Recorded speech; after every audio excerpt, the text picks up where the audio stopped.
Waking up one day with manager in your title and have zero clue what to do is terrifying. I'm a manager for 8 years, I even manage other managers, and I made many mistakes that I hope you will avoid after this video. So here's my best 15 tips for your first managerial promotion. Number 1, transit from contributing yourself to contributing through enabling others. This is the single most crucial, I would even say fundamental concept that we need to acquire when we are promoted to manage someone but ourselves. So when we just start our career, we succeed through doing our job better. We have certain tasks that are assigned to us, we're doing great, we excel at it, we get the expertise, and it often leads to us getting promoted. But what made you successful on the stage of individual contributor will not make you successful as a manager. Because your main job is not to do the work yourself anymore, but rather to manage others, to enabling others to do this work,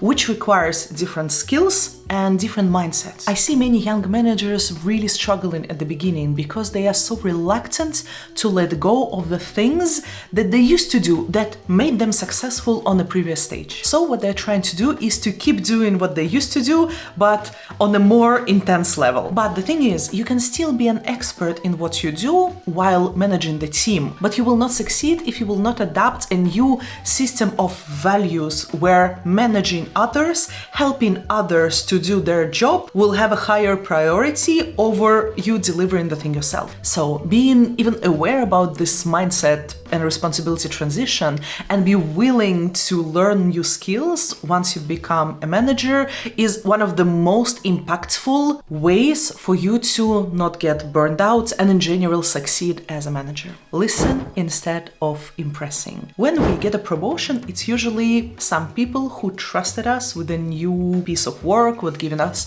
more responsibilities, and this situation often invites us to kind of do everything we can to portray ourselves in the best light, to show that we are capable and that we are, how do you say this? Live up to the expectations of managers who trusted us. And the same goes not just up, but down as well. So if we became a manager of the team we used to work in, or if we became a manager of another team, we really want to make a good impression, you know, I'm a professional manager kind of vibe, because we've been told that the reputation is very important and you need to make a good impression from the very beginning on your team for them to trust you and to eventually do what you ask them to do. And although many of these things do indeed matter, it should never prevail over listening to what your team is telling you and to what your management is telling you. Because listening carefully to your management will give you an idea of what is expected from you, not just words, but actual deliverables, what they value, what do they want for you to achieve with your team. And on the other side, with your team, it is impossible to build trust if they don't feel listened by you. So impressing is important, but not as important as carefully listening to what they say first. Let's dive deeper. Number 3 is understand your team. You will need to invest your time into getting to know each of your team members individually. When you first start as a manager, you need to, on one hand, understand what is their role, what they do, and on the other hand, understand them as people. What are their strengths? What are they good at? What are their motivators? What they want from their career? What are their career aspirations? As well as weaknesses, something that they are maybe not that good at. I understand all of this requires time, but it will help you in 2 ways. The first one is it will actually help you manage team better because you will navigate the responsibilities and how distributed in the team in a better way. You will always know which task is it better to give which person because it is more aligned with their strengths and more aligned with their motivators and career aspirations. And the second thing is actually it helps you build a stronger working relationship with your team. Exactly because you are listening to them and it is visible that you want to invest your time and energy into understanding not only what they do, but also what they want and what they seek for in this workplace. Assess currently existing workflows and processes. With managing a certain team, we also manage a certain area of responsibility. And one of the first things that we do when we start doing that is to understand what the hell is happening there, how things are done. I think there is almost a misconception that the moment you become a manager, you stop doing hands-on work altogether and you're just telling other people what to do. Although it is to a certain extent partially true, like you are paid to manage others and it should prevail in a priority over you doing the work yourself. But nevertheless, first, it is helpful for you to know how things are done hands-on. And second of all, I don't know, I think sometimes it helps your team trust you better if, I don't know, even if you will not be doing all of their work hands-on yourself, but at least in the beginning when you were onboarded, you kind of went through all of it yourself to properly understand what are they doing and what kind of are they going through day to day. Trust me, with time, your management will be expecting from you to optimize and improve the processes. And for that, you need to have yourself a very solid understanding of what are you managing. Observe before acting.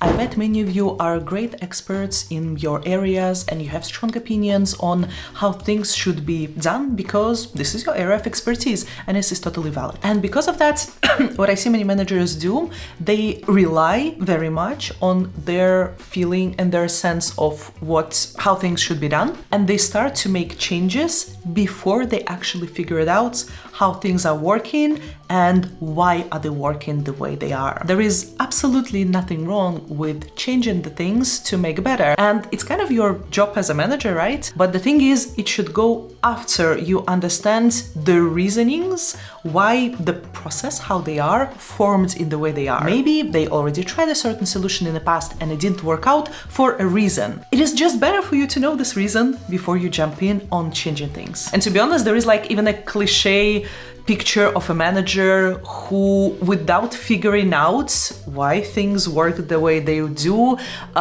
jump in on changing things left and right. And often it can be quite damaging. So just keep in mind the sequence of events. First, listen and observe, then act. Celebrate small wins. The thing is, becoming a manager can be quite stressful experience. We have to do a lot of things for the first time. We have a different degree of pressure and expectations from us.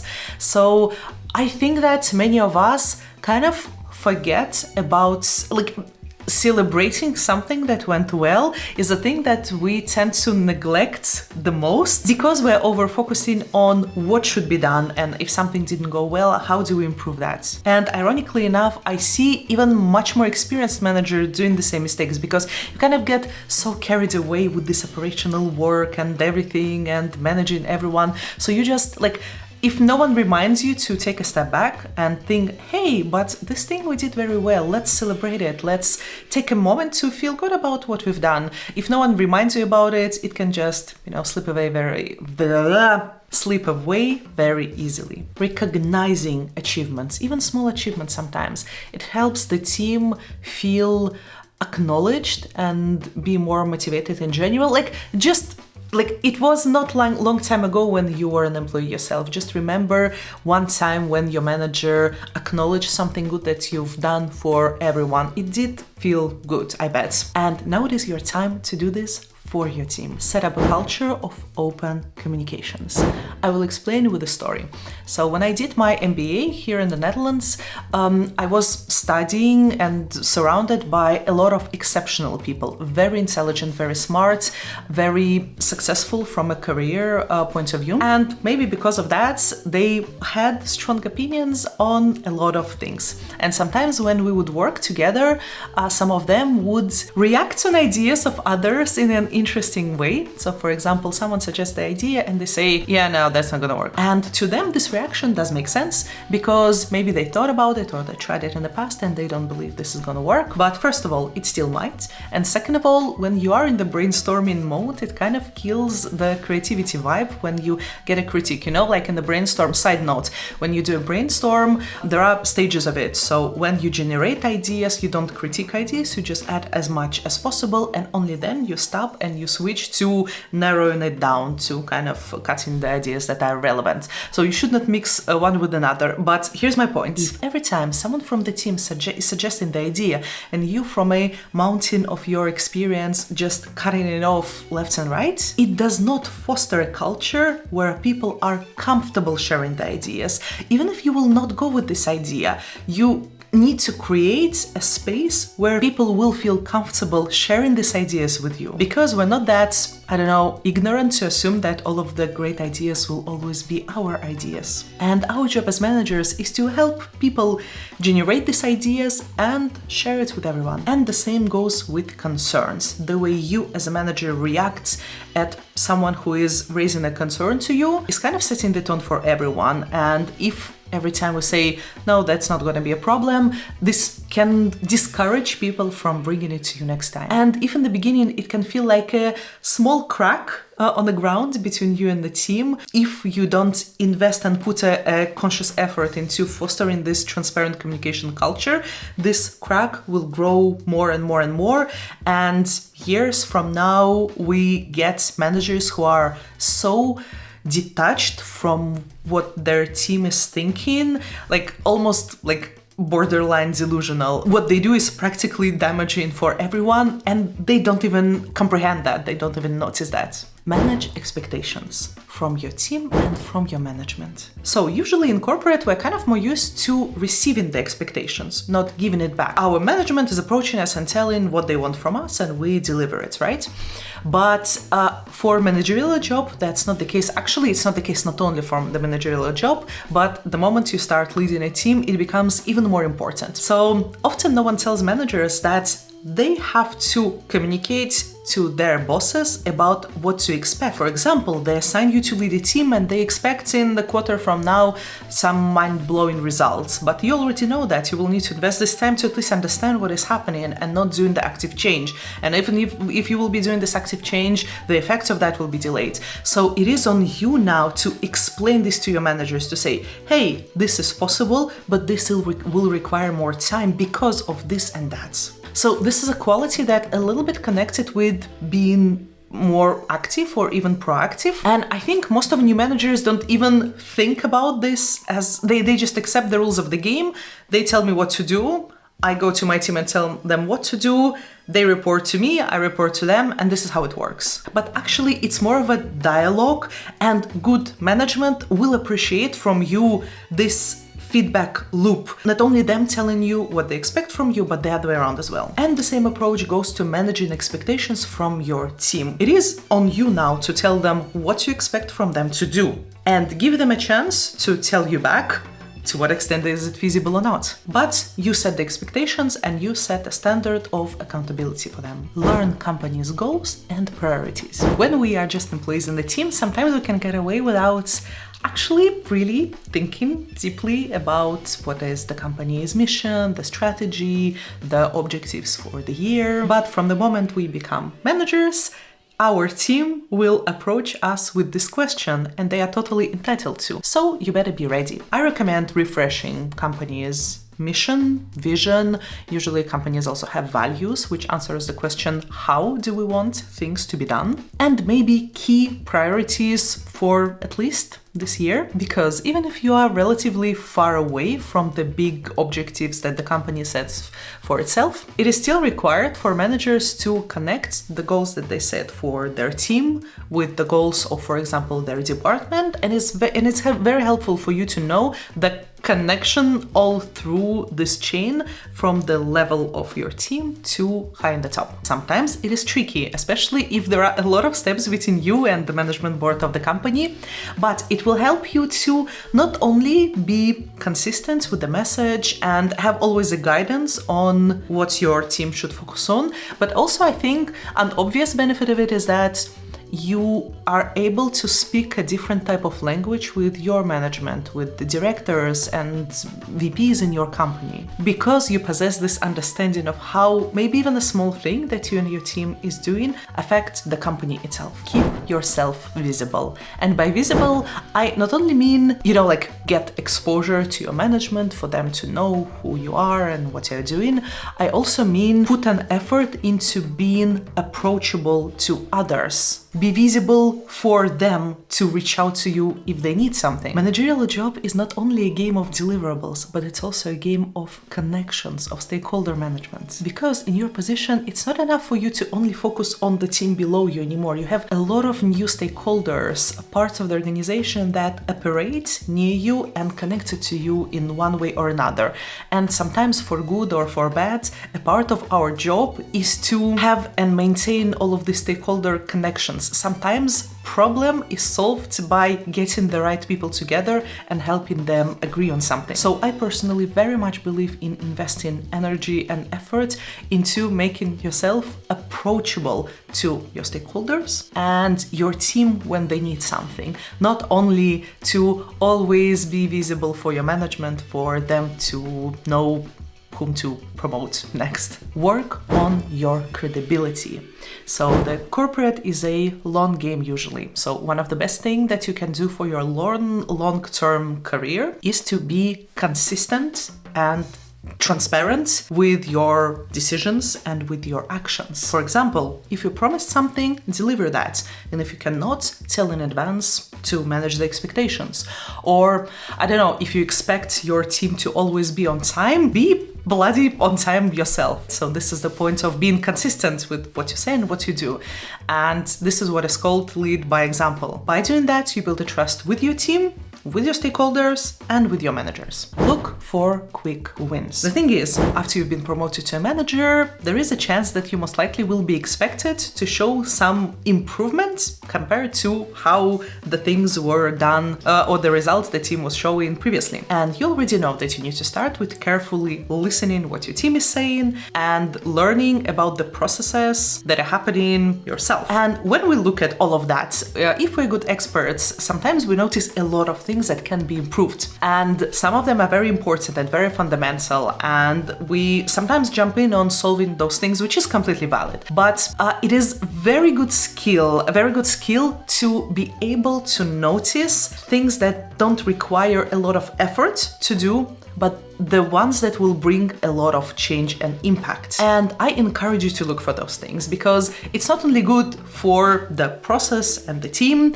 but also it works on you as a person who recently acquired a new role because you show that you understand the full picture of everything that needs to be improved, but you go for quick wins. So you're able to show a relatively fast results from something small. So this is what any management will appreciate, and things like that will work on you later on in your career. The next one is feedback.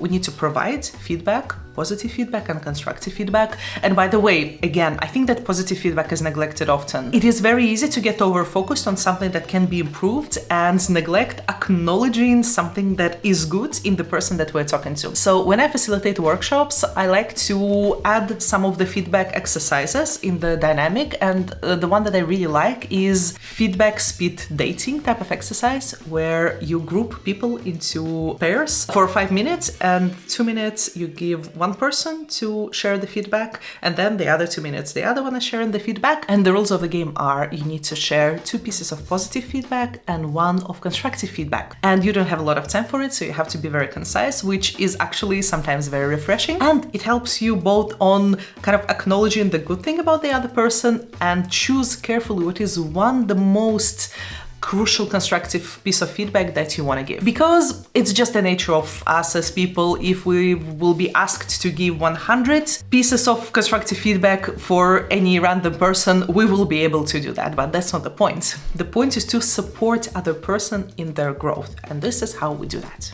And the other side of it, receive feedback. So be open to feedback. As a manager, sometimes kind of the more we grow in the career ladder, the more people can be a bit reluctant to give us transparent feedback. So it is on us to verbally, actively say, hey, I welcome the feedback, please reach out to me, share it with me, normalize it. Find yourself a mentor. Even if you don't have a mentorship program in your company, even if no one encourages you to, I encourage you to, okay? Trust me. Think about people in the organization or in the industry or in your department that you actually want to learn from, maybe someone who is 1, 2, 2.5 years ahead of the journey from the moment moment you are right now. Formal education trainings are working, they're fantastic, but mentorships, it gives you something different. It gives you an actual real life experience of someone who went through something that you want to go through yourself. And apart from that, it sets us in the mood and space for when we are open to learning, like a constant learning journey. Great experts and fantastic leaders at any stages of their careers have mentorship support. And the trick is, no one gave them the mentor. They were usually the ones who asked for it. So from the moment you start to lead your first team, this is a great moment to start this as a general practice of having a mentor, of learning something from mentor that will serve you throughout the rest of your career. Be a decent human being, because sometimes we can get really carried away with the first power we get over someone, and the more power we get, if we don't control it in any way, don't do anything about it, it can spoil us even more. I can imagine that many of you had an experience, or like you have a picture of someone in your mind who was like a manager or a big boss who was obviously spoiled by the power and got very ignorant and disconnected and would look down on others. So this moment when you just started a managerial career is a very good step for you to work on your awareness. Are we still decent human beings? Are we humble? Even though we may be having a fancy title right now and some credentials and benefits and everything. Because in the end, our job as a manager is to help our people do their best work, not the other way around. And if you are as obsessed with organizing your work as I am, I made a video about how I use Notion to manage my team. It has a framework and a system and a template that you can borrow absolutely for free, and a lot of guidance that is super important for a manager. So go and check this video out. If this will help you even a little bit, I will be super happy. So thank you so much for watching, and I will see you there.